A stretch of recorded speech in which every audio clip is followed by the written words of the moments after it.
I walked toward the balcony. The row of succulents she loved, the ones she treated like her children, were all withered. The leaves were shriveled and yellow. The soil cracked. Bella would never let them die. Not unless she was gone. I took a shaky breath and walked into the master bedroom. I pulled open the closet. Empty. Every single piece of clothing was gone. I sank to my knees, reaching toward the back corner of the closet floorboard. Bella and I had a tradition. On move-in day, we'd taken a key and carved our initials into the wood, just like we used to do on our school desks in the 5th grade. Our secret base, she'd called it. Her eyes crinkling. My fingertips found the grooves. The initials were there.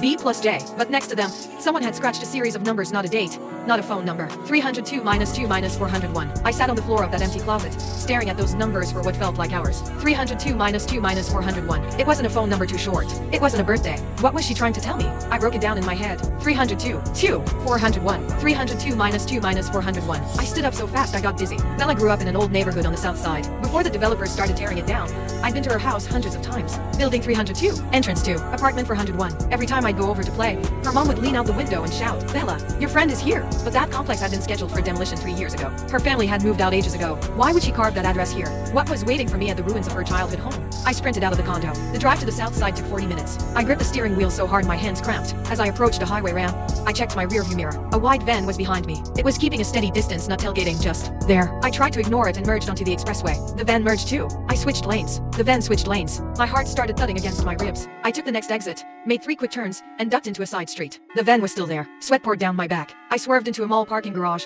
wound through the levels, and tucked my car into a dark corner. I cut the engine and waited. 10 minutes passed. The van didn't appear. I leaned back against the headrest, gasping for air. Someone was watching me. If there were cameras at Bella's new place, or if the smart lock recorded entries, whoever was pretending to be her knew I'd been there. I forced myself to breathe. I pulled out my phone and mounted it on the dashboard, hitting record on the video app. Then I sent a text to my coworker, Morgan. "I'm going to check something out. I'm sending you my live location. If you don't hear from me in 2 hours, call the police." Morgan replied instantly, "Joe, what's going on?" I didn't explain.